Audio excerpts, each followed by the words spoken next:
All right. Well, welcome to another episode of Simply Finance with Shane White. I'm stoked today. This is a special episode with two of the founders of Podium Nutrition, Paul Haverland and Jeremy Osborne. Fellas, welcome to the show. Hey man, yeah, Good thanks for morning. having us. Excited to be here. Excited to have you guys. Before we started recording, for everyone listening, I said this is the first time I've had two founders of the same company on at the same time. So this is an exciting first for me on the podcast. So without further ado, I'd love for you guys to just give a little intro to the brand for folks who don't know what Podium Nutrition is, and then just maybe say hi from both of you. Okay. Yeah, sure. Podium, is really the first authentic sports nutrition brand that's come out of the CrossFit space. So we partnered, co-founders. Our co-founders are Matt Fraser, Heber and Marston Sawyers, guys that are ingrained in the CrossFit community. And so starting there, Podium right away has made a bit of a pretty solid impact within the space. Jeremy and I, entrepreneurs, and have some background in kind of scaling businesses and sports nutrition. And so, yeah, Podium we think is the first kind of brand that's really built for the CrossFit athlete to train with, not just someone trying to shove product into CrossFitters' hands. Sure. This is coming, it's designed for and built from within the community. Love that. And Jeremy, Yeah. do you want to say hi to everyone listening to the podcast? Sure. Hello, good morning, or whenever you're listening. My name is Jeremy Osborne. Paul and I are co-founders along with Matt, Marston, and Heber. Paul really, hit the nail on the head. This is sort of the first authentic brand to come out of the space. I've been doing CrossFit for about 10 years. And when Paul and I met, he has an extensive background in sports nutrition that I'm sure we'll get into in the podcast. And he was thinking about what he was going to do. I was thinking about what I was going to do. And then this idea came out of it that, well, maybe we should focus on this segment of athletics at the moment.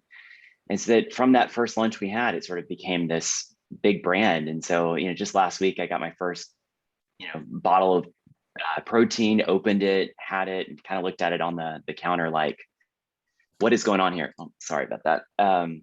So it's been sort of full circle over about 18 months, figuring out, is this going to be a brand, to this is a business, to this is real and it's on my counter right now. Quite a ride. Yeah, So no, I bet. It's been cool from a, I guess I would say like a fan perspective.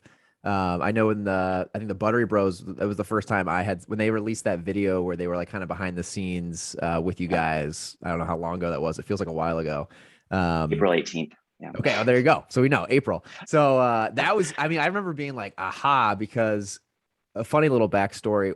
When I joined RX Bar in 2017, knew what CrossFit was, but had never done it. Didn't really know anything about it. And just that's kind of how RX became RX Bar, right? It wasn't necessarily a protein bar for CrossFit, but that was like the tribe. And it started off going from CrossFit Box to CrossFit Box, selling protein bars in Chicago. And so then I kind of just from the founders of RX Bar kind of got to know what CrossFit was. And then I got into it and built my own garage gym. And now I'm definitely a part of that world. But it's funny because there's all these brands that have kind of like jumped on that kind of RX bandwagon. I've tried to be like the blank of CrossFit, but there's really not been, to your guys' point, a brand that's like trying to be built from within CrossFit, like using the people who know what CrossFit is and building products specifically for it. It's just kind of been brands trying to, like, in my opinion, like snap on to what the CrossFit community is and try to be like, just jump onto that bandwagon. So that's really exciting. First of all, that you guys kind of like flip that on its head. Would you guys mind then kind of going back to the beginning? So you mentioned Paul has an extensive background in sports nutrition. Paul, do you mind giving everyone just a little bit of a rundown of what that means? Because I think a lot of people listening will recognize some of the brands that you've worked with. Yeah, sure. I started with a company called Woodbolt in 2007. Woodbolt's currently known as Nutrabolt, Cellucor. They also are the makers of Cyvations, C4 Energy. They go by as well. They go by a lot of different names now. Sure. Started there in 2007. I was, I think, maybe the 6th or 7th employee. And was one of a few people that formulated and flavored the original C4 powder that went into GNC, and kind of the rest is history around that product. Obviously, the number one selling pre-workout in the world. It's become a beverage. It's massive. I feel like if anyone works out that listens to this, you've seen that or known it or most likely taken it for sure. Yeah. And it's a great product. And redesigned all the stuff originally from, Cellucor back in the day had aluminum bottles and so I came in and redesigned their labels and their packaging, and kind of went on to do that through 2015. Was fortunate enough, went through a liquidity event, and I was able to walk away at that time. And I started another sports nutrition company that had, great quick success, kind of tailored toward more of like the Gen Z type world. And recently sold my shares back to the partnership. Say recently, it's a few years ago, sold my shares back to the partnership. Time's just flying by. Yeah. And had kind of semi-retired, I guess, at that time. And here in Bryan and College Station is a pretty small community. A lot of my friends, had known that Jeremy had recently gone through an exit as well. And so I kept hearing over and over and over, hey, have you met Jeremy Osborne? And you guys should go have a coffee or meet for lunch. And so I got that 3 or 4 times from three or four different mutual friends, and said, okay, like, give me his number and maybe we can meet up. Meanwhile, Jeremy's getting the same thing on his side. And I think we met for a coffee or lunch probably in the fall of 19 initially. Yeah. And then went to lunch, I think in January of 20. And then Jeremy can pick it up from there. The rest kind of started, serendipitous in a way, but it started to snowball from there. It feels like it's been 10 minutes. In other ways, it feels like it's been 10 years. But I went to school here. Paul grew up here. He's a local in Bryan College Station for the most part. I grew up in East Texas and then came to school here, left, and thought that was a great experience. I'm never going to live here ever again. I'm just, at that point in the mid 2000s, there weren't a lot of businesses here. There wasn't an opportunity to really pursue a career in this market. Went on to law school, so I'm an attorney by trade. Lived in Washington, lived in New York, worked in a very traditional regulatory practice, energy-based. So when I came back to Texas, I went to work in-house at an oil and gas services company. Little nepotism involved there. One of my long-term mentors had started that business about a decade earlier. His kids and I had met each other at A&M. And then he sold it, and they sold to a public company. And so I was part of the integration, SOX compliance, everything that went on for years. And then it was acquired again and again. There was a round of consolidation in that industry at that point. So in 2011, I left to actually join him up here. He had retired here and then got an idea to start a new business. And we did that together. We sold that in 14. I took about a year off, and then in 15 started my last venture prior to Podium, which was called Pegasus. And it kind of took off instantly. We had a large capital raise from Apollo. We were sponsored by them, got a big contract, ended up growing to about 250 employees in 8 states across the country, had a really big exit to our largest competitor at the end of 19. And so the first time I met Paul, we'd signed the PSA. We had not closed on the transaction yet. So we kind of met. I thought, this is an interesting guy. He's got some cool ideas. And I had to get to the end, get to the payday. So we did that, and then holidays hit. So about a month later, we finally met and had lunch. And out of, like I was saying, that lunch, we sort of came up with this idea for a brand focused on this market. Then series of events transpired. Early March, I actually DM'd Heber. He and I had conversed before online. We had a lot of mutual contacts, but I didn't really have anybody willing to reach out and make an introduction. So I said, I'm just going to try this cold turkey. Love it. I did. I DM'd him. And for whatever reason, I don't understand why, even until today, he messaged right back. He said, email me, let's get on the phone. And within about 2 weeks, we were talking to Heber, Marston, and their agent, James, out of the UK. And I felt like really from that call, it was going to happen. It was slow. At times it kind of stalled out in 20 just because of the pandemic and trying to figure out what exactly it was going to be. But when they got Matt involved in the fall, it really, really got exciting for us. Yeah, no, and that's both your backgrounds are so cool because it's like you guys have both had success in other parts of business. And then in my opinion, you guys are like coming together as like this dream team to try to like create something that's like first of its kind, which is just really cool.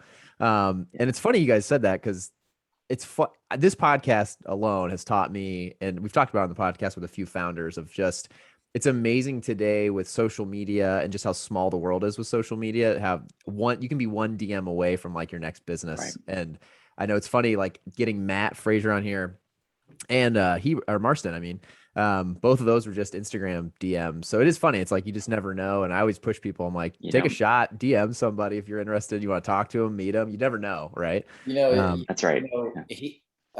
Jeremy had met Heber in passing a few years prior at an actual CrossFit event, maybe 3 or 4 years prior. And Heber has this Rolodex, so he's really good at networking. And he remembered Jeremy from that meeting, like just briefly, which was pretty amazing. And then when Jeremy DM'd him, it was just like Jeremy said, it was just go time. And it took a little longer to get to market than we wanted. There was a lot of other things that get into play, but you want to make sure when you go to market that you have the right team ultimately to go to battle with. And I think we do. So it was the right timing. And, like we would have loved to have been out 6 months prior, but I think taking the time to make sure we got it right, making sure the flavors and formulas were correct, making sure that, we had the right people involved. Like I said, I think we're in a good place. So excited to see what happens here. The opportunity definitely. Success is there. So. Yeah, no, definitely. And it's interesting too, if we even take a step back again, thinking like 0 to 1.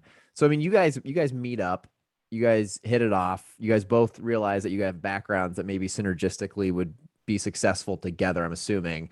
How did you guys though go from, I mean, because that's like, I've met plenty of people and gotten a coffee. I've yet to start a brand or like a business with very many of them. So how did you go from like, hey, I like this guy, like we could work together, to coming up with Podium? I feel, you know what I mean? Like what was kind of that process for people listening who maybe they have ideas or maybe want to meet somebody they think they could work well with? What was kind of that process with you guys, like going from 0 to 1? I feel like we went from 0 to 5. Not 0 to 1. Fair. Sorry. I don't know about Paul, but this has not been typical in my experience. I mean, I've had people I've met along the way and continued to be, part of their lives, and they've helped me out in my career. But just sort of meeting someone and sparking an idea that turns into a company, that's not typical of me. And I really don't think it's typical of most people. Paul and I are in a unique situation where we kind of found ourselves semi-retired very young. And so we had the luxury of being able to pick our partner, pick what we wanted to do next, and have the resources to do it. To Paul's point, I think when Heber saw the DM, I'm sure they did a little homework and they figured out who we were and that we'd had success. And that's one of the things that my mentors always said is you can't underestimate the value of a winning track record. If you have a win, people want to be a part of that because they think you're going to win again and again. And it's true in terms of employees, partners, equity sponsors, private equity firms. They go out and they look for management teams. They don't necessarily go out and look for ideas. So for me, we were in a unique spot and we kind of had the luxury to be able to take our time and figure out if it was really something we wanted to do. Got it. Yeah. The first meeting. And then it was, Jeremy and I took a lot of time, I think, from from that first lunch to like curate a friendship a little bit, like kept in touch, like, made it a point to try and meet up even during the pandemic when the world shut down. We weren't meeting up, but we did meet a few times at each other's home and, all masked up and that bit. Of course. To kind of continue this moving forward and just continue to get to know each other before we said, hey, okay, like let's put the foot on the gas and really, really go. So I think that's important. Not that you have to have a friendship with your co-founder, but definitely it helps. But I think also, just we were kind of curating a mutual respect for one another and kind of who we were as individuals, and of course our track record in business was there. But I always, make it a point to say before I start a partnership with anybody, and I want to break bread with you in some form or fashion. Like, let's go to dinner and sit and eat. And do we like to be around each other? Yeah, sure. We're about to spend a lot of time together. Right. We have spent more time with each other in the past year than probably anybody else in our lives, I think. Yeah. So Oh, there you traveled a go. lot. So it's You get to know important somebody to when you like start that traveling with person. them. Yeah, it really is. It's important. It's important. And I think we have our personalities are very different, but I think they mesh well together. And so I think both our strengths as well are, we think similarly about a lot of things in business, but also have different skill sets that really complement one another. So far it's been a super fun and exciting kind of last year getting this thing to market. Yeah, no, it seemed like it from an external, perspective. And then what's interesting, I thought the next thing would be to understand. So you guys come together, you realize maybe there's a gap in the market that you want to go after. Where was kind of the idea to bring on, well-known faces in the CrossFit community? Was that something that, because, you guys could have tried to go to market with just Podium without everybody else, but obviously I think that was a really big differentiator. What kind of went through your process there of why you thought that was the best way to do that? Sure. Any brand, whether it's a startup or a brand that's been in business for 10 years, said from the very beginning, and on the brand side, Jeremy doesn't have like the experience on the brand side. He does now. He's very well versed in brand. Got a crash course, yeah. On the brand side, it's really about attention. In today's market, it's completely an attention game, and you have to figure out who are the right people that represent your brand and what you want your brand to be. And do they have the attention that supports that market? And so, for us, of course, we talked a little bit, I've been in sports nutrition for almost 15 years and have relationships, of course, with all the big retailers, big box, but also specialty like GNC, and of course, can create any brand and go pitch that brand to someone like a GNC, but there's not interest unless they know that you can generate the attention around that particular brand. And so guys like, Matt Fraser in the CrossFit space has, and outside of the CrossFit space has a massive amount of attention. And, as he should, the guy's won 5 CrossFit Games and he's the greatest of all time on the male side of the sport. That's, it's unquestioned. And then guys like Heber and Marston, who have had #1 movies on iTunes or documentaries on iTunes, have worked within the CrossFit space, really know every person within the CrossFit community, from gym owners to athletes, to vendors, that are with other big brands. They're very well connected, and they tell an amazing story. And so, you've got this elite athlete, and you've got these elite filmmakers, and you put them together, and you can really tell a really exciting story to gain that attention. And so, back to kind of your question, it's like without that piece, anybody can just create a brand and try and stuff it. I think stuff it into any marketplace. I think the runway to success is much longer in that scenario. I think for Jeremy and I, with our experience in scaling, and kind of me having been in the sports nutrition space before, and knowing what companies like a GNC, or knowing the gaps that are in direct consumer and the gaps that are in, other retail channels, either online or specialty or big box, it looked like a really, really good time. Like, timing was correct. We had the right team in place. And so it's all kind of come together in that sense. think I answered your question. Yeah, no, you did. You did. Yeah, no, that was a great response. What I think is cool by the way you guys did it too, and I don't know, I can't think of another brand that's done this, is you guys have, okay, you get Matt involved, who's top of the top. Yeah.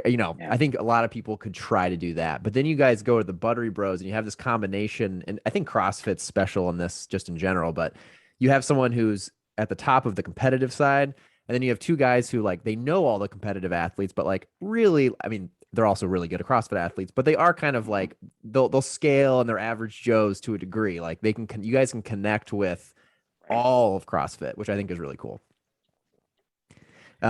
So anyway, I thought was cool. There's a sense of, you obviously, when you look at someone like Matt, who's the GOAT, right? You go, a lot of people, there's a huge amount of respect. You're like, damn, I wish I could do what he does. That's amazing. And, tip of the cap to the hard work that he's put in to get there. And when you see him move in person and train in person, you see why he won five times. It's really incredible.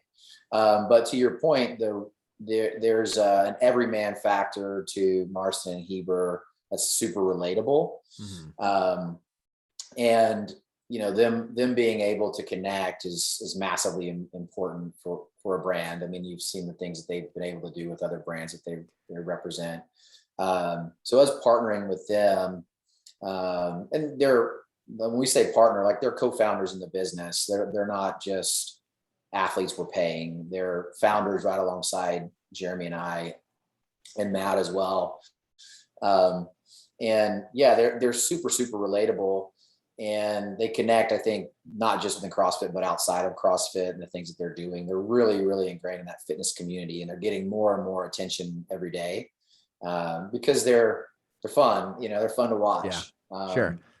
They've, and kind of go back to Matt a little bit too. I think since he retired, you're really getting to see, he's becoming more and more relatable as well to people. Mm-hmm. They're kind of seeing what he does behind the scenes. We're getting to see him in his YouTube, how he really operates. He's going out to, events where he's leading these, 100, 200 people in training sessions, and he's there and he's shaking hands and he's meeting them. You can tell he's really having an incredible time. And the community is responding to that as well. So it's been really fun to see both Matt and Marston and Heber really connect with the audience. And then of course there's a few other pretty important some big players. You have a big squad. Yeah, Craig Ritchie, who's just an amazing athlete in his own right. And he's, I think he kind of owns the YouTube space, him and the Buttery Bros around CrossFit, which is really, really important for us to be able to tell the story of Podium. To have a guy like him on the team is huge. And then, of course, Justin Medeiros, who's just the most likable human on the earth, the best guy. And also really, really good at CrossFit. Yeah. He won this past year. It's like I said, when it was serendipitous, I think it's all kind of fallen into place for us to launch the brand. I feel like you guys have like gold hands. I was thinking about it the other day. I'm like, obviously Matt joins, and then you guys signed Justin, and then Justin wins. I'm like, man, who you guys gonna touch next? We've really lucked out so far. I think we've really struck a good balance. CrossFit is it's aspirational, right? You see these athletes, they're excelling. You want to be like them, like Paul said, and we have, all the top guys, and then you have this accessibility aspect as well. CrossFit is inclusive. It's modifiable. It's scalable. You should be able to do it no matter what stage you are in life. So I think we've struck a good balance, especially with Heber and Mars being sort of the official storytellers for the last decade. They've narrated the story, and now they're part of the story, and hopefully Podium becomes part of it as it evolves and moves forward and grows. So I don't think we could have assembled a better group of people, really. Yeah, no, I would definitely agree. From an outside perspective, it seems like you guys definitely have the all-star team as far as trying to crack into the CrossFit space. And Paul, you kind of hit on this. One of the questions I had was, and I'm sure people listening would love to learn more. So you guys kind of go after Heber first. You guys get to meet him and try to kind of get him involved with Podium. But to your guys' point, it's not just you two, like Heber and Mars and Matt are actually true co-founders. So what was that process like? Because obviously, as you guys mentioned, when you guys kind of met and started kicking this off, like Matt technically was still competing in CrossFit. And it seemed like it was a really good transition for him out of the competitive space and into the business world. What was kind of behind the scenes, some of that, like trying to get Matt on board and what his like connection and actually being a part of the business? What was that process like? Well, for us from day one, we wanted to be authentic to the community, the CrossFit community. And so Heber and Mars, really from day one, when we started speaking with them and their agent, that was something that Jeremy and I felt was necessary for the brand to be authentic. We really need the input of people that are, have their finger on the pulse of this community. And so, for us, it wasn't really, I would say it wasn't really a negotiation at all. I think it was just hey, we want you guys to be a part of this. We don't want to pay you as an athlete. We want you to be a founder who has input in the formulas, input in how we operate, input in all aspects of the business if you so choose. And when they connected us with Matt, it was, he was coming off obviously of his 5th CrossFit Games win. We had known after speaking with his manager for some time that he was going to retire. They were, they live by that model as well, fully transparent with the people that need to know or are in the know. And so as we were having the initial even conversations with Matt, it was, we knew he was retiring. Got it. And on our side, we saw that really as like a bonus. Of course, you're going to have people out there that are competing, and if you have Jordan on the court, that's huge, right? But you step back and look at kind of what the world is now and who people really relate to. They see there's an aspirational thing, like Jeremy said, with a guy on the floor, right? Who's crushing it. You may aspire to be that, but you most likely will never reach that height, right? You'll never get there, but it's aspirational, it's motivational, it's all of those things. But when you're able to actually get in and understand who people are and what makes them tick, and you get to see them like actually being relatable to the community, that's what really spurs like connection to a brand or connection to an individual. And so that's why, YouTubers have millions of followers and make millions of dollars. People feel like they can trust them. They spend time with them. They actually know who these people are. Whereas you just watch somebody on the court or on the floor at a CrossFit competition, you really, unless there's unless they have, some sort of other avenue for you to really connect with them, they're not really that relatable in the end. And so when Matt had told us that he was gonna retire, Matt O'Keefe told us that Matt Fraser was going to retire, we looked at it and said, hey, that's amazing. That's great. Like, this gives us the opportunity as a brand to really have people see who Matt really is. We'd spoken with him a few times, and he's an open book. I mean, if you ask him a question, he's going to give you a straight answer, which is which is how Jeremy and I like to operate. And so there was kind of a connection right away when we first spoke with him. He had some success in sports nutrition with a few other brands, had been sponsored, had kind of decided that wasn't the direction he wanted to go in the future. He wanted to have an impact on more of an impact on a brand and not just kind of be told what to do. Sure. He wanted to come out with products that he actually believed in and that he would take, and that had ingredients that he was currently using. And so when we were formulating and all that piece, he was a massive influence on kind of where the pre-workout ended up, and Marston and Heber on where the the hydration and electrolyte product ended up and all that kind of stuff. So, from a founder's perspective, having them from day one at the beginning and having them being able to provide input like that is massive. And then you get, they're actually really bought in, when you're not really bought in, if at some point the checks stop coming, Sure. if you're an athlete, Right. In this sense, it's, to have them on board and be able to say that like, these products really did come from them. This isn't just Jeremy and I in some back room doing everything. Like these guys, like, were sitting there at the table when we're doing the formulas. They're sitting there at the table when we're doing the flavors. And from not just these products that we launched with, but the products that are coming in the future as well. And so having them on board has been amazing. And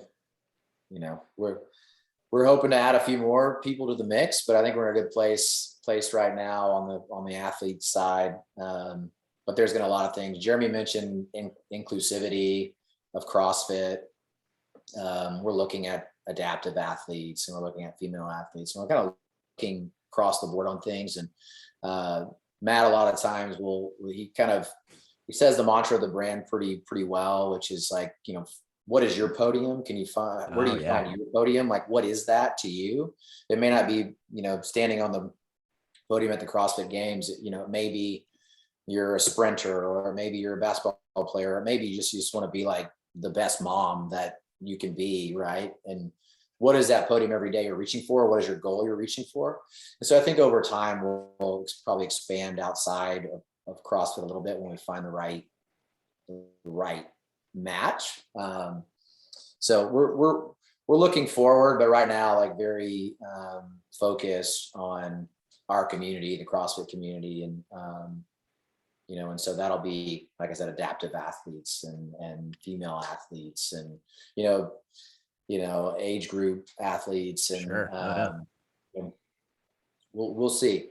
Love it. No, I mean, it feels like there's like a plethora of avenues you guys could go down next for sure. I thought it was funny too. When I had Matt on here the second time, it was before I'd met you guys.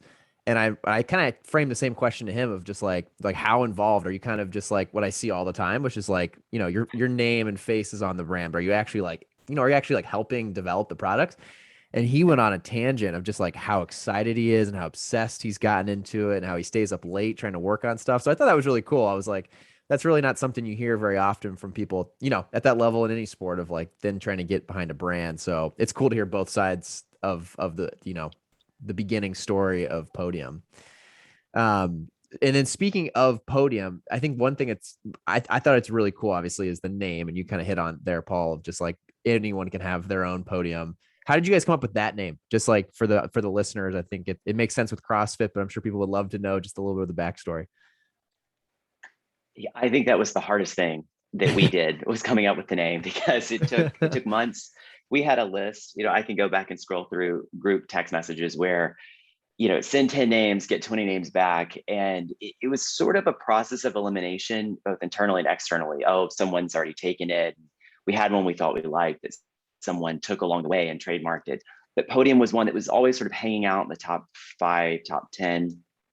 And it just sort of became a consensus choice. And like Paul said, Matt articulates sort of the ethos of the company very well. And I'm glad we ended up with it. It looks good on the bottle. It's easy to say. And it really is symbolic of what CrossFit is. Most of us are not going to be on a physical podium, but it is about making yourself better every day. It's about pursuing excellence in everything that you do. So that was long and arduous, and we reincorporated with different names a couple of times to make it all work. But I think it all worked out at the end of the day. Love it. No, I love it. I think it's cool. I think to your guys' point, it applies to everybody, which I think is really, really unique and neat. And it's just a simple name that now resonates. I think now that you guys have launched, which we'll get into in just a second, I think everyone knows now when you say Podium, you think of your branding, you think of you guys. So I think you guys slam that one home. And speaking of launch, so obviously to now we've talked all about like the 0 to 1 of how you guys came to creating a brand. You guys just launched, so congratulations on that. I'm sure it's exciting to actually like have gotten a sale and like it's out. They're going out this week, I know. So what was that like? Would you mind kind of giving everyone just a little bit of a rundown of launch. I know your launch wasn't very long. You guys sold out in 24 hours. So it was a quick, just to the point, and we're done. And, but I think everyone would love to hear just how that went. You guys finally brought a brand to life and launched it, and it was successful in the beginning. You want to take that one, Paul? Or... Sure. Yeah. So, during all of this, of course, the pandemic has been absolutely, trying on everyone. And that has created just a massive amount of difficulties kind of behind the scenes, building from a startup perspective and building a brand perspective. A lot of that lies around, one, just being able to be in the same room together, like consistently. Sure. It's been a lot of Zooms last year. A lot of Zooms. Yeah. Zooms all the time. And when you're trying to build a partnership with people that you've never met in person and you've only really met them on Zoom, it's odd. It gets a little odd. Jeremy went out and met Heber and Marston in person, all wearing masks and things like that. Outside, 6 feet away. Quite an ordeal. Yeah. Yeah, there was initially, I think I met them all the first time when we were going through the flavor iterations at our contract manufacturer and things like that. So, oh wow, but we made the most of it, right? The pandemic was kind of over. We were all pretty much vaccinated, and we went out and made the most of those, kind of week we were together. And, so the pandemic, of course, has been really, really challenging. And then on top of that, it's created a lot of supply chain issues that have, you would have thought during 2020, it all made sense why the supply chain had taken such a hit. Nobody was working, right? So, into 2021, things seemed like they were getting back to normal. And the reality is that the supply chain kind of across the world is still getting beat up from either not having enough truckers or, cargo ships that are stuck in port for 4 weeks. And it's just like, there's any number of things around every aspect of the brand, has kind of been that way. So to finally get to launch, and we delayed it a bit there, from July. Our expectation was July. We moved to September 1. And it's been a real challenge, I think, like nothing kind of I've ever been through in creating brands for this space. Lead times going from 8 weeks to 16 plus, and trying to plan far enough out for a launch of this scale was pretty difficult. So to kind of go back to launch day with all of that kind of as a background, on launch day, we had built enough product, we had enough orders in place and manufacturing in place, for that first day one, or, not day one, but launch day. And probably two plus weeks out from there, so our next production run was going to arrive and be produced. Delays. So actually, on the day that we launched, we were still in manufacturing of I think 5 of the 7 SKUs. Wow. We're still on the line that crazy. Day, and we're finishing that day or the next day. And so, when we launched and you kind of see that initial spike and you go, okay, here we go. That's pretty amazing. Like what we're seeing, our expectations were far exceeded. You feel a little bit of pride because your proof of concept is finally there. Sure. You've been kind of, you always are this fear, and Jeremy always puts it really well. You're in this fear that you're in this echo chamber, that, everybody around you, they're like, I love it. It's going to be huge. It's going to be huge. And you do that enough that maybe you start to like drink your own Kool-Aid a little bit. And Jeremy and I have always said when those things were going, like, okay, like step back, guys, like we got to wait until this thing actually gets moving, we could be in an echo chamber, right? Or like, check yourself here a little bit. You could be in an echo. Right. Yeah. So when the proof of concept happens and you start, the sales hit really aggressively, it's exciting, but then you go, all right, now the real work has to begin. Right. And you're looking at all these orders that are there, and you don't have product at your distribution centers yet. It's literally being loaded on pallets and getting ready to go on trucks. And during that scenario, it's a little, you can get a little anxious, I think, but it was exciting. And I think, we'll restock here probably later this week with that production run that we had talked about coming soon. It's like launch day was crazy. We couldn't have asked for a better response. So, which is exciting. Yeah, that's super cool. It's super cool that we've talked a couple times and I've said it's like online you see all this hype around it, but then when it like actually, tire or rubber hits the road and people have to put a credit card down and buy it, it's exciting to see that people were like, yeah, I want to get this in my hands and try it.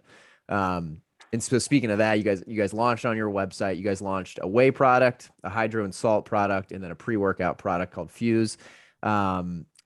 It's available on D2C. Where are you guys planning on launching next for folks who are, interested in trying Podium? Well, like you said, the website 321podium.com, and that's also the social handle for everything. But we have a big announcement. We're going to go retail nationwide with GNC on September 23rd. Yeah. So Paul has a long-standing history with them, has launched a lot of brands, and they are teeing up for a really big launch. This is one of the biggest launches probably in the history of GNC and in the industry itself. They're very excited. We're going to be nationwide. We're going to be in the front of the store. We've got a lot of cool events and probably maybe even some in-store appearances. Very cool. Up, so, how did, was GNC, obviously, Paul, you said you've had a relationship with them in the past. Are they just really excited and bullish on the brand and what you guys are building? I think they're bullish on the CrossFit community, I think. Okay. Ultimately. And the brand that is ultimately targeting that community or built for that community. And so it was kind of a relationship, I think, given where CrossFit has gone and where it's going, the new leadership becoming more marketable, I think, to people, like a broader community. I think GNC recognizes that. I think it's the strength of CrossFit is always in the people that do it in their community, and the people that do it are well educated. They're slightly, they're in a target market that GNC wants, and needs, and so GNC not having taken like a real, they're rebuilding as well, right? They're in a place where they're rebuilding, and they've always been the strongest sports nutrition retailer, in the country and therefore in the world. Essentially, their brand identity is super, super strong, and their brand equity is super strong. We couldn't have asked for like a better partner around that. And so, you'll be seeing in GNC, corporate GNCs across the country, nationwide. Like Jeremy said, September 23rd. We're pumped. I think it's a perfect relationship. I think they'll service the CrossFit community, really better than anyone out of the gate.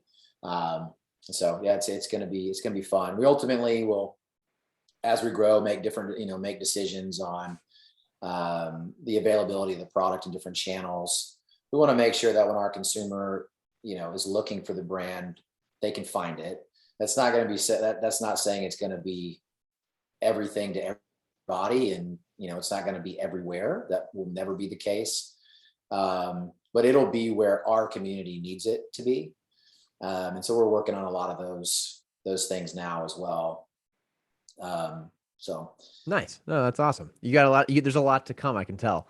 That's super exciting. But the GNC launch, I mean, that's enormous. So congratulations on that. That's breaking news. So very, very, very cool.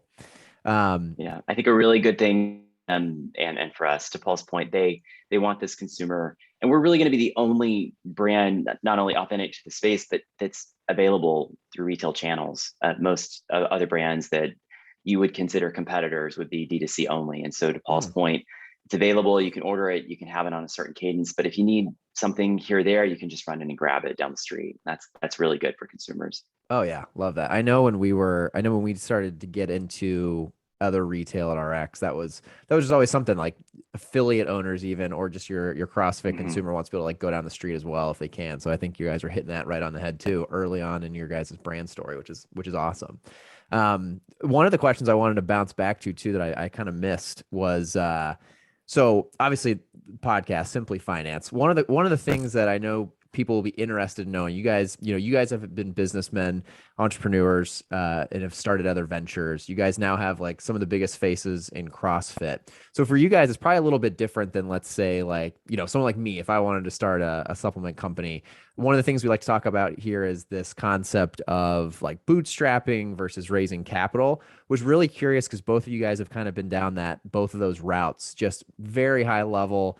Your guys' thoughts. I'm sure if you're in a position where you can, like, bootstrapping makes a lot of sense, but be curious when you guys were thinking about launching this business, if you guys talked about that as a founding team of like, does it make sense to bring in capital? I don't know what that looks like from a CrossFit lens, if there's like certain partners that would have made sense, or if it's something where it's like bootstrapping would be the goal. Just curious from, you guys have experience in both, even if it's about Podium and then maybe experiences before, just on your thoughts of trying to bootstrap versus raising capital for a business like this.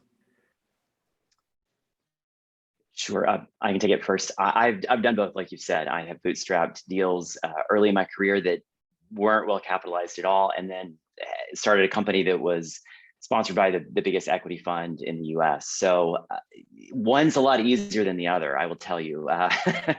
Just calling Apollo and saying, I would like some cash is a luxury that most people would like to have.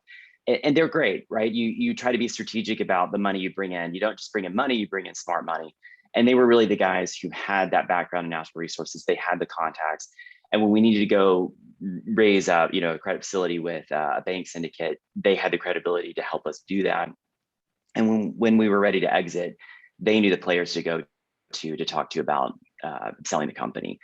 And so I think that it can be done either way. You obviously don't want to give away more equity than you have to. So if you can bootstrap it, that's a great way to start. I think equity makes sense at certain points, and it's not something that we've done, but the door isn't closed to that in the future for us. There's a lot of opportunity for expansion, growth, recap, whatever it might be, where smart money would come into play. So, and I will say this, our bootstrapping was a little different this go round than it would have been, before, but we've been lucky enough to be able to self-fund until now. So. Awesome. Yeah. Nope. That totally makes sense. Yeah. I would say, it's not traditional bootstrapping like Jeremy said. Yeah. We have been able to self-fund, but it's been with a very strict budget, right? This is the amount that we're putting in. This is where it needs to go. And you have to be super conservative. Like, you have to be super thoughtful and purposeful with where you're spending, or otherwise you can get really, really out of control, and it's not always moving the needle in the right direction. So we've been, pretty conservative, I would say, initially. Like, I don't know what the word is, but I think we've been disciplined. Disciplined. I think that's how I would describe it. Yeah. And that's it. It's like, it's perfect. It's been very disciplined. We've had some doors that are open to us that typically would not be open for most startups, based off of just Jeremy and my experience and kind of where we're at, well, personally, professionally, and financially. We've been able to do some things that generally a bank would say no to. Okay. Yeah, sure.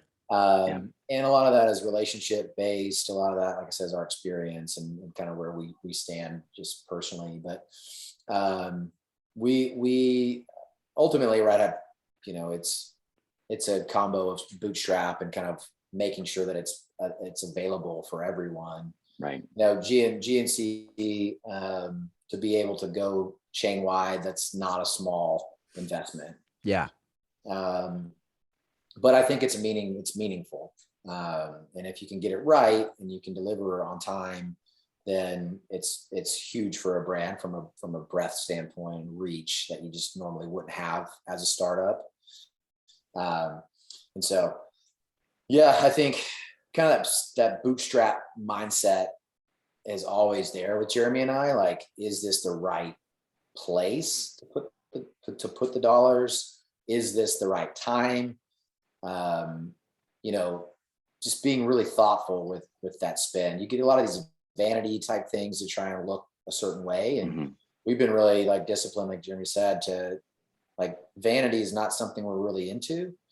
It's just, is this right for the consumer? And do we need to are these things important for them in the end? And if they are, we'll spend there. If it's just, we want to look cool, the answer is probably no. Sure. That doesn't, the return on coolness is quite low. So you really, like Paul said, we wanted every dollar to show on the shelf or be able to taste it in the shaker. And so I think we have a great formulation. It's flavored really well. We could have done things cheaper. We could have left things out. The packaging could have been less significant, but that all makes an impact. Paul can speak to that a lot. Discoverability of a label, wanting to pick it up, hold it, turn it around, read it. Those are all important things. They drive sales. And so, like you said, we wanted to spend money where it counted. I think we both have a healthy skepticism of the echo chamber he was talking about. And so you see these brands or these entrepreneurs, and I've known people personally who, just $1,000 more dollars, just $10,000 more dollars, and we're there. And you can get caught up in that if you're not careful. So it was a big leap to take the GNC deal, and it's not something that most entrepreneurs, probably 99%, could not have afforded to do that logistically or financially. Otherwise, there can be low barriers to entry in this industry. But to Paul's point, we wanted to do it right. We wanted to do it big out of the gate and do something that was worthy of our partners. Matt has had a lot of success in GNC. The boys have a very high profile.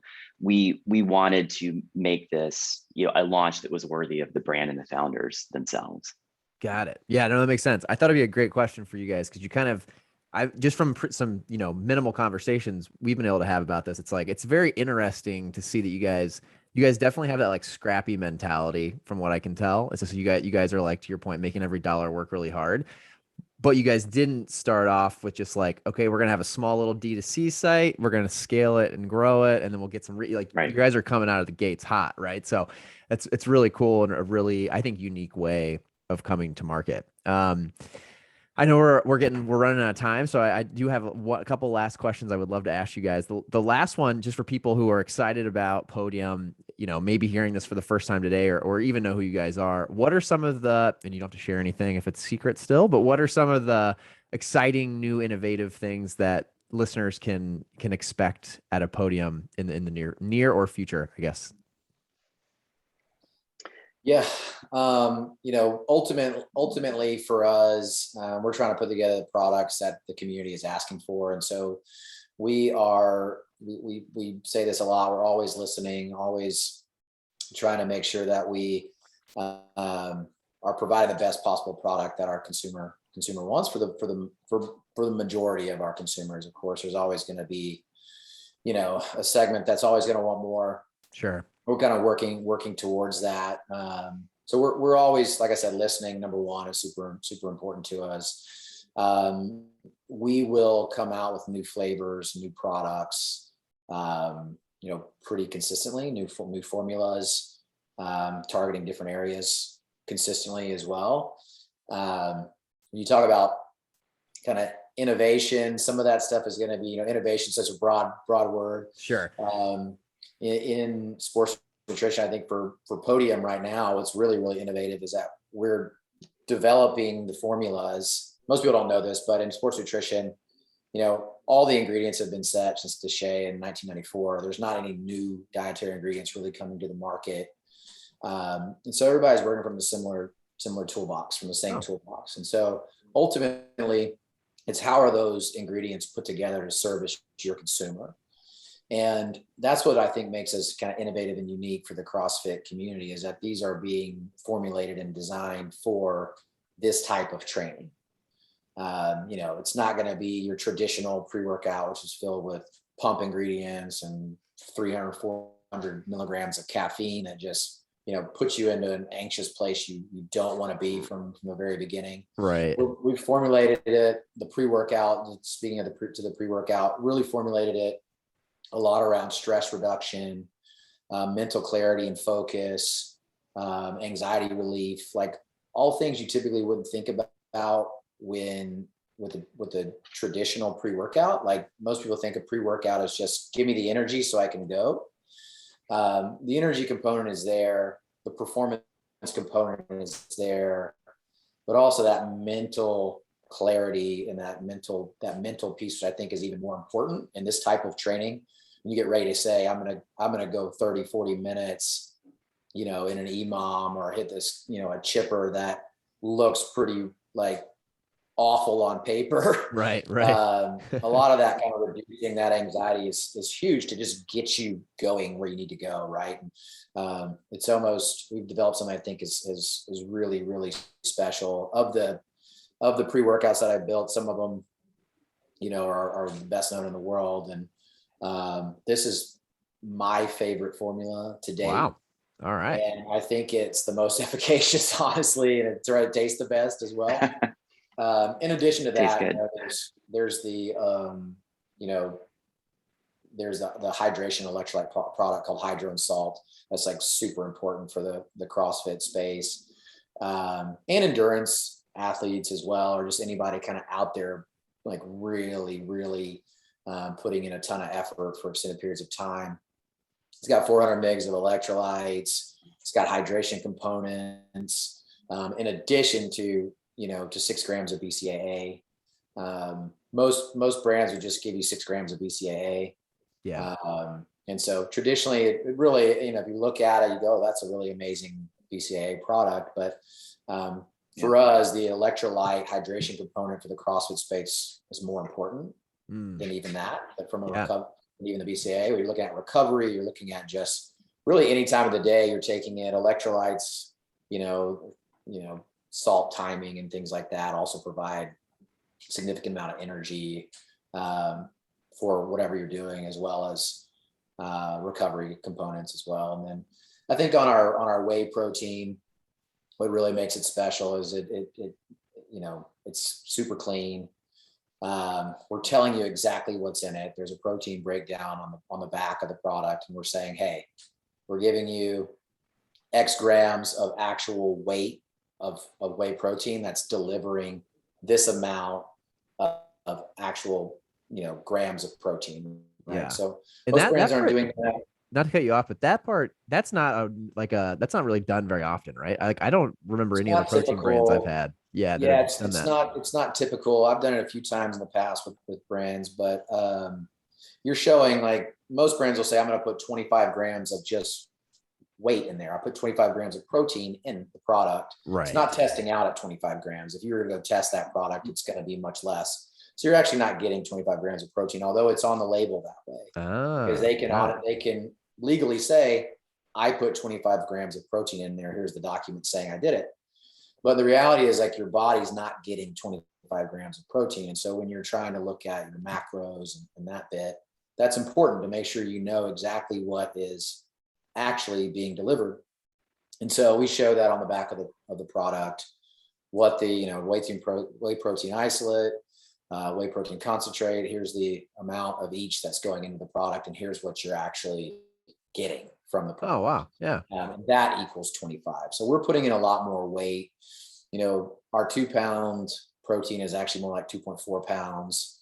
And you're always getting more than 25 grams of protein in it, which was important to us. We want to make sure someone goes and tests this product, it's going to test out above those requirements. And that includes our pre-workout, and that includes the hydro and salt product as well. Making sure we're putting in substantial amount of overages that get the testing confirms what you're actually receiving from the product, not just what's going into the product. So that was super important to us. That, of course, comes with, it makes the products on our side more expensive. I think what we've been able to do is still provide a retail price point that is competitive and in line with the market, and not ultra premium, which is oftentimes these formulas you would be selling for $10, $15, $20 more. Yeah. There's some other brands that have kind of, I think, have gone after the CrossFit space with very, very high price points that are really not justified if you look at the product themselves. Sure. And they do that for a few reasons. Number one, it's like, okay, the CrossFit community, we know they have money. They're spending $120 on a gym membership or more every month, right? Which is, to me, I don't think that justifies the fact that just because they can't afford it, that you should be kind of trying to stick that on them. I think that's disrespectful, number sure. one. Oh yeah. Like dishonest as well. And so, we're at a price point that I think is something that anybody can really, not everybody, but anybody can, if they're looking for a pre-workout, we're in line with most pre-workouts. The same goes for our whey protein as well as our hydro and salt products. So those are the things I think make us a little bit different, like going into this space. I don't want to talk about all the things we're doing like in the future. Sure. No, 100%. We talk no, about it was kind of a goofy question because you just launched. So like to ask about what your innovations, I'm really getting ahead of myself here. So no, not a bad question though. I mean, we got a lot in the queue. So the only thing I would add, people keep asking about it and it's not a surprise, but just to address it, we will go international. People don't understand that bringing a brand to life is hard, and bringing it internationally, especially in this space, is like orders of magnitude harder. Yeah. But we are working on it. We're going to be everywhere that people want Podium and if they do CrossFit.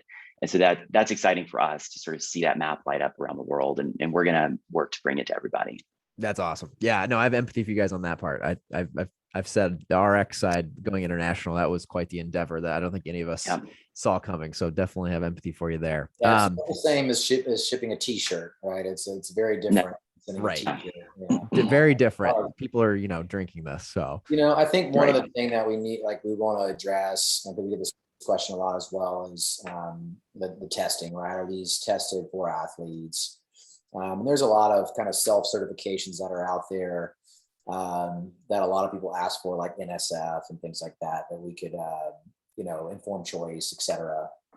Those really are, they're just an additional self-certification, which a lot of people don't understand. They're pay to play a lot of times. And, we'll go in, we're looking into NSF and informed choice as well, but ultimately we're already doing the testing that's required for both of those certifications. And so when our raw materials come in the contract manufacturer, they're tested to make sure that they are what they say they are, of course. And if they're not, they're rejected instantly. And then we start looking at new suppliers in that event. It's kind of a one and done scenario with our manufacturer in that sense, which is nice. If you fail once, you're kind of out forever. Sure. And then past that, when a finished good is complete, it goes through all the rigorous testing to make sure what's in there says there lead and everything else is not in there, heavy metal, et cetera, all the required testing for the FDA and CGMP.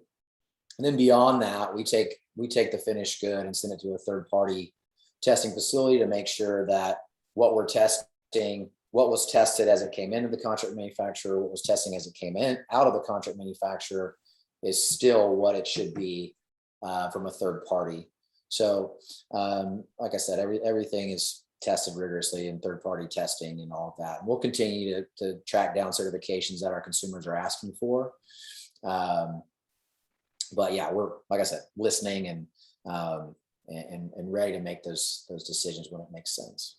Definitely. No, that's really cool that you guys are being transparent up front and doing a lot of that testing on your own, right? Like I'm sure a lot of brands would skip that expense and maybe go get that certification, maybe not. So that's awesome. I think it really resonates with the consumer you're going after. Obviously, CrossFit people do CrossFit, I think, are probably a little bit more, lack of better words, obsessed with what they're putting in their body than maybe most. So sure. I love that. I think that's great. One of the questions I always love to ask founders on here, you guys obviously have been in entrepreneurship for a long time. You've been successful and now you're doing Podium.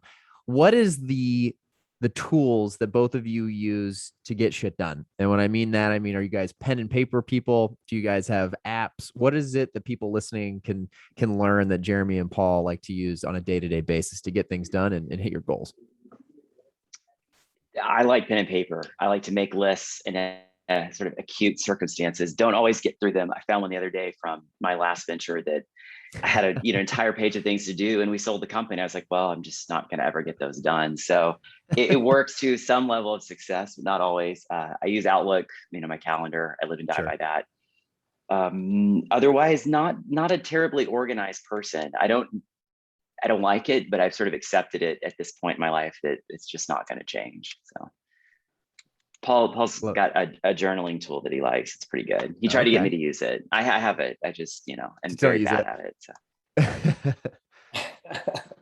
I'm very much, well, one, we've invested pretty extensively in our ERP system. Yeah. Which helps keep a lot of things from the brand perspective on track. That's an expense that most people from the beginning of a brand wouldn't invest in typically. Sure. Yeah. That helps, of course, on our operational side and from a scaling perspective, be kind of ready for all things that are coming our way. But like Jeremy, I'm big on pen and paper, big on a whiteboard, love the whiteboard. So I'll put kind of the top 5 things that are the focus for the week on the whiteboard. And just, it's right in front of me. So I'm staring at it 24 hours a day, basically. Yeah. Past that, of course, Outlook, like Jeremy said, is massive for us. We manage a lot of things in Dropbox. During the launch, actually, it was interesting.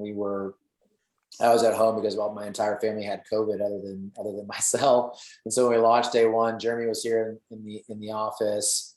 I was at home. And so a lot of the things that we're sharing back and forth to stay organized amongst each other, number one, is really the most important thing, making sure that we're kind of tackling everything in real time. We're not letting anything with our team get missed during a launch day. We're using a lot of Dropbox as well for our assets and digital assets that we're connecting with all of our different partners. We have so many outside parties. Dropbox is the only solution really for people outside the organization. So got it. Yeah. It seems like no, go for it. Daily organization though, I think it's just the calendar and Outlook, and that's really the main ones. But I'm hearing pen and paper, whiteboard. It's funny. That's like the most common on here I get by far. Like very much pen and paper. And mostly I've had founders tell me that they're not organized. That's been like by far, if there's one takeaway from this podcast, that's what most entrepreneurs. Interesting. So we're in good company, is what you're saying. Yeah, 100%. Like the pen and paper. You haven't found anybody who's super organized. No, I mean, I would say 95% of the people I've interviewed have told me that they're disorganized and they use pen and paper, which is pretty funny. Okay. Like you think of all the apps and tools out there, most highly successful people are not using them. Interesting. I think part of it may be our age. We're sort of the same generational cohort, and we're not digital natives. Like we're almost there, but like everyone else we're working with is so much more proficient at all of it. I'm just like, I don't understand what TikTok is, but we got to figure it out. So we're sketching things on a pen and paper or a whiteboard and saying like, hey, designer, do this, like, it's like a daily, and they do it. It's just right here. And it's just, I like doing it that way more. Honestly. No, it makes sense. I think it's a little more creative. I tend to think that a lot of entrepreneurs have this like creative, obviously, mindset, and pen and paper seems to be a lot more creative than, apps, for example. No, I love that. Last one I always ask is source of knowledge. So favorite book, podcast, anything you guys listen to or learn about. Was there anything that stands out that you would like to suggest to the audience today? Do you want to? I'll take it first. It's funny you mentioned him a lot, but Ryan Holiday, anything that he's written, I think Ego is the Enemy is probably the best business book or leadership book written in the last 10 years. And every time I read it, every single chapter, it's like, why are you dogging on me so bad? Like everything about it is sort of what I've lived. That's a great book. I think the book you wrote about Peter Thiel's Suit Against Gawker Conspiracy is excellent. Probably the best book I've read in the last 5 years. it just teaches you, to sort of be creative about solutions and to hang in there, and that litigation is not fun. So there's that. I listen to a lot of podcasts. I listen to your podcast. I feel like I learn a lot of good stuff on it. There's some others. I listen to Pivot, even though I don't always agree with the host. I think Pivot's a pretty good podcast. Sort of keeps you on top of what's going on in the world of tech and business. So that's a good one too. Well, thank you for the plug. Appreciate it and love those. We'll add those to the show notes. Paul, what about you? It's weird. I'm more probably on the side, do a lot of reading, but kind of go back and forth between fiction and nonfiction. And can't say that I typically finish books. So I get like 3/4 of the way and I'm like, okay, got that. Let's move on. But I really like, I'm kind of on the CPG brand side. I'll wander the halls of wander the aisles of a Target or a Kroger or an HEB. I'll get into like the dye line or, places where there's kind of creative new brand startup stuff, kind of always trying to look. It's a lot of design websites and design, just social, following their social and things like that. Just kind of like what is kind of bleeding edge or what's kind of next, what's coming next. All that stuff is kind of really interesting to me and telling in a sense. Like if everyone's designing around a certain thing in this really small community, what could it become, in the next like 5 to 10 years? And I think with Podium, we've kind of captured, I think we're kind of bleeding edge of that type of design. So yeah, that's where I am. I think love it's it. kind of, I love it. You guys got a good blend. You guys probably share a lot of good info together. During the pandemic, dove in. Good team. Yeah. Went and got a digital marketing kind of certificate type deal, just kind of keeping up to date and things like that. But more around that world for me, the creative world. No, I like that. It's funny. Fiction. That's one I don't know if anyone's ever suggested anything in fiction on here. Maybe that's something. That'd be an interesting one that I get. I'm the same way. I get like really down to like business and self-improvement aisle, but maybe fiction. That'd be an interesting way to mix it up. I read like Atomic Habits recently, which was good, but like I'm reading the Brothers Karamazov now, which is from Dostoevsky or whatever, or some Russian translation. Like, it's a hard. The first like 3/4 of it are a little rough to get through, but it's starting to pick up. Love it. No, it's cool though. It's different. I like it. All right. So last question and the most important. I know you guys have plenty to get back to work on. How can people follow Podium? How can people follow you both? And then how can people get their hands on the product? Well, speaking of the brand, 321podium.com, 321podium on any social handle. We'll be in GNC on September 23rd. Other avenues coming soon to purchase. For me personally, you're going to be really disappointed, but at Jeremy L. Osborne, you can see what's going on in my life. Pretty much just Podium stuff. But, Paul and I are pretty boring on social, I think. Oh, I wouldn't say that. You'll be seeing more. Jeremy said at 321podium.com, but also that's the social handle. We'll start to build out a YouTube presence where we're really sharing more of the kind of behind the scenes of what makes the brand tick, some outtakes and things like that from Matt and Heber and Mars and Justin and Craig, and a little more fun stuff around what the brand's kind of consistently doing. And there'll be new characters as we start really hiring. That's something we're doing now pretty aggressively. So I want to make sure that we mention that. Anybody who's interested, send we'll start putting some stuff on our career page at 321podium.com. Very cool. So look forward to seeing those resumes, but everything around operations to, digital marketing, social media, finance, accounting, all aspects are coming. My personal social is just a lot of myself and my kids and my wife. So not super exciting either, but exciting to me. But maybe 100%.